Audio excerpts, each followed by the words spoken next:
Biarlah firman yang kami baca, yang kami talaah ini bukan hanya sekedar menambah wawasan, pengetahuan iman kami, tetapi lebih dari itu menuntun kami untuk kami hidup di dalam kebenaran-Mu, melakukan firman ini dalam setiap gerak langkah hidup kami. Tuhan yang menolong hamba-Mu dalam kelemahan keterbatasannya, supaya ia dapat menyampaikan pesan-Mu untuk kami kini dan di sini. Di dalam nama Tuhan kami Yesus Kristus kami berdoa kepada Bapa di sorga. Amin. Firman Tuhan yang menjadi dasar perenungan hari ini terambil dari Yohanes, Injil Yohanes pasal 5 ayat 39 sampai dengan 47. Ini merupakan bagian akhir tentang kesaksian Yesus mengenai dirinya sendiri. Jadi Yesus menyaksikan dirinya sendiri di hadapan ahli Taurat, orang-orang Farisi, ahli kitab itu. Saya akan membacakan Yohanes 5 ayat 39 sampai 47. Demikian.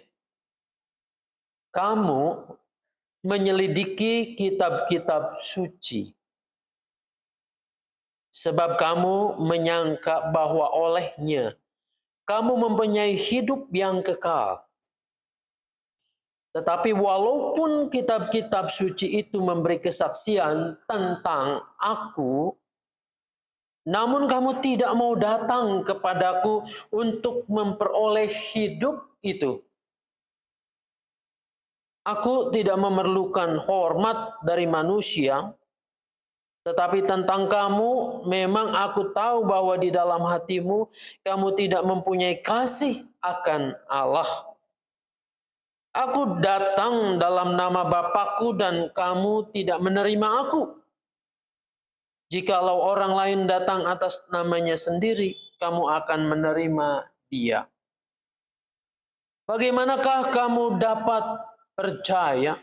Kamu yang menerima hormat seorang dari yang lain dan yang tidak mencari hormat yang datang dari Allah yang Esa.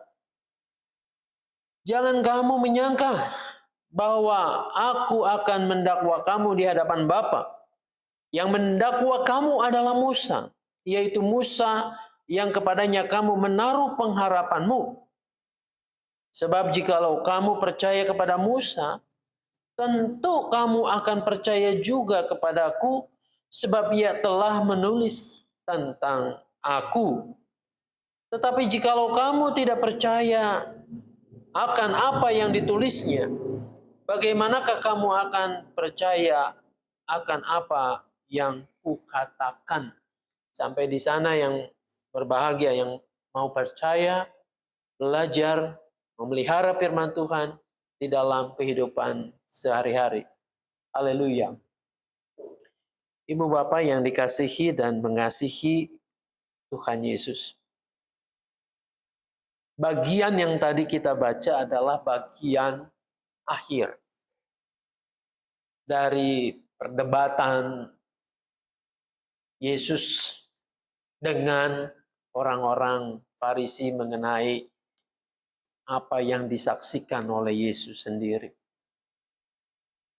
Bagian ini menurut saya menarik untuk kita perhatikan. Orang-orang Farisi, ahli-ahli kitab, belajar terus menggumuli isi kitab suci. Pada bagian ini saya kira tidak ada yang salah. Kalau orang mau belajar, mau tahu kehendak Tuhan, mengerti dan memahami, mau tidak mau harus belajar. Mau tidak mau harus ngulik firman Tuhan, Alkitab, kitab suci. Masalahnya, kita menjadi orang yang tidak bertumbuh berkembang di dalam iman yang utuh kalau hanya berhenti di situ. Berhenti mengamati, berhenti hanya sekedar menggalinya, merasa puas kalau setiap hari kita membaca itu, pengetahuan kita bertambah. Karena itu ada orang yang tidak bosan-bosannya. Pagi, siang, sore, malam terus membaca kitab suci. Sehingga ia pandai untuk berargumentasi. Ia hafal ayat-ayat tertentu.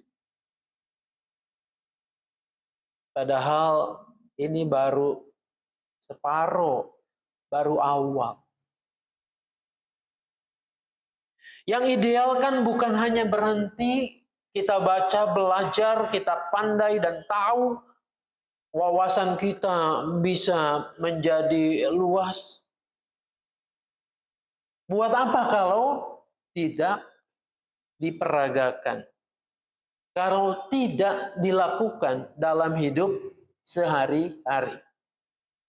Buat apa mempelajari firman Tuhan hanya untuk supaya kita pandai berdebat dan mengalahkan orang yang bertanya atau berdiskusi dengan kita. Kita kelihatannya keren, kelihatannya hebat. Saudara-saudara, orang-orang yang berhadapan dengan Yesus, ahli-ahli kitab ini, kebetulan, ya, tidak semua betul orang-orang Yahudi, pemuka-pemuka agama itu bertabiat yang sama. Tetapi orang-orang yang kebetulan berhadapan dengan Yesus ini adalah orang-orang yang mengerti, memahami, ngulik, belajar, mendalami firman Tuhan, tetapi hanya untuk mencari-cari pembenaran, untuk mengokohkan dirinya sebagai pemimpin agama. Bahkan ayat-ayat tertentu dipakai juga untuk menyangkal khususnya kedatangan Tuhan Yesus. Nah, dari situlah kemudian Yesus memberi jawaban kepada mereka. Bahwa apa yang mereka pelajari, apa yang mereka baca, sesungguhnya tidak dipahami dengan sungguh-sungguh dan tidak menjadi suatu tekad bagi mereka untuk percaya, mengimani bahwa Yesus itu adalah Mesias yang telah dinubuatkan Tuhan yang dinubuatkan Allah melalui Musa. Tentu ada banyak perdebatan. Musa menulis tentang apa? Ya. Tulisan Musa yang bagaimana? Saudara-saudara, kalau kita melihat perjalanan kehidupan Musa, dan Musa ketika akan masuk, bangsa Israel itu akan masuk ke negeri perjanjian, maka Musa pernah berpesan bahwa suatu saat nanti kamu harus mendengarkan orang yang sama seperti dia. Mesias itu betul tidak dituliskan namanya secara eksplisit, Yesus. Tapi tanda-tanda itu sudah diberitahu sebelumnya oleh Musa. Bagaimana kamu menolak apa yang dikatakan oleh Musa ketika bangsa itu menjelang masuk ke tanah perjanjian? Sementara apa yang mereka lihat, tanda-tanda itu nyata di dalam diri Tuhan Yesus. Nah, ketika ini terjadi, saudara-saudara, yang menghakimi itu bukan Yesus. Yesus mengatakan demikian, tetapi Musa. Kok Musa demikian menjadi penghakiman? Peringatan dan nubuat yang disampaikan Musa itulah sebetulnya yang mau nanti diingatkan kembali kepada orang-orang Yahudi, khususnya elit agama Yahudi ini. Bahwa mereka tidak mempercayai itu. Musa sudah mengatakannya, tetapi mereka menolaknya. Nah, saudara-saudara, kita pun bisa menjadi orang-orang yang serupa dengan para elit Yahudi, orang Farisi ini. Ketika kita betul-betul mempelajari firman Tuhan. Tetapi kita hanya bisa untuk ngomong doang, menceritakan saja. Perilaku kita tidak dibaharui oleh firman yang kita pelajari. Seberapa banyak kita belajar tentang kasih Kristus. Seberapa banyak kita belajar tentang pengampunan yang diajarkan oleh Dia. Seberapa banyak kita harus mengasihi semua orang, bahkan orang yang membenci kita. Apakah itu hanya dipakai semacam kebanggaan, lihat ajaranku, ajaran Kristus jauh lebih mulia? Apakah itu hanya sekedar untuk bekal kita kalau ada yang nanya, oh saya bisa jawab? Mestinya enggak demikian. Mestinya firman ini menginspirasi. Dulu ahli Taurat, orang-orang Farisi ini jelas melihat Yesus secara fisik menolaknya. Berusaha menyingkirkannya. Kita bisa menyingkirkan Yesus saat ini. Bukan menyingkirkan secara fisiknya, tetapi menolak untuk tidak melakukannya. Menolak untuk tidak mengerjakan apa yang Tuhan mau. Bahkan penolakan yang demikian ini jauh lebih dahsyat daripada apa yang dilakukan oleh orang-orang Farisi itu. Saudara-saudara, kalau kita tahu ajaran Tuhan Yesus, Dia adalah Mesias yang dinubuatkan dalam perjanjian lama, dan ajarannya kita pelajari, kita mengerti, tapi kita tidak mau melakukannya. Ini adalah pembangkangan yang luar biasa. Yesus mengajarkan Anda dan saya harus mengampuni. Kita tahu betul bagaimana Yesus mengajarkan itu. Kita hafal 70 kali 7 kali. Tapi ketika kita begitu rupa mengasihani diri sendiri, aku sudah terluka begitu parah. Aku nggak lagi bisa memaafkan dia. Saudara-saudara, bukankah ini adalah sebuah penolakan dari kita? Penolakan ajaran Kristus. Penolakan Sang Mesias. Mesias yang mau sebetulnya kita untuk melakukannya. Ketika tahu bahwa di depan mata ada banyak orang yang harus kita tolong. Mereka yang menderita dan kita menutup hati. Menegarkan diri kita. Tahu kan sebetulnya. Tapi kita menolaknya. Maka sebetulnya kita menolak. Menolak ajaran Yesus. Menolak perintah Tuhan. Dan akhirnya kita menolak Tuhan itu sendiri. Yang akan menghakimi kita siapa? Kalau dulu dikatakan, Yesus mengatakan kepada orang Yahudi, nanti kamu akan dihakimi oleh Musa. Oleh ajaran Musa itu. Kenapa? Karena berdasarkan ini, berdasarkan nubuat ini, kamu tidak mau percaya. Kamu tidak mau menyambut anak manusia. Kalau kita, yang menghakimi nanti, sebetulnya adalah hati nurani kita sendiri. Sudah tahu betul.